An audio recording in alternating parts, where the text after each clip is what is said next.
BJP চাকরি দিবে কখন? তুমি যখন 10 জন মুসলিম মেয়েকে নিয়ে এসে কিডন্যাপ করে বিয়ে করবে, আরো কোনো খারাপ কাজ করবে, তখন कम से कम 10 मुसलमान लड़की लाओ और उसको हिंदू। कितने नौजवान तैयार है, जरा हाथ उठाओ। अरे ये बियाह किए हो रुका नहीं।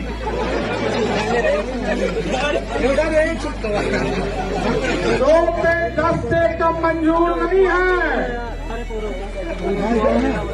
शादी हम कराएंगे और ये घोषित करते हैं कि जो लेके आएगा उसको खाने पीने भर का नौकरी भी दिलाएंगे, रोजी रोटी भी दिलाएंगे।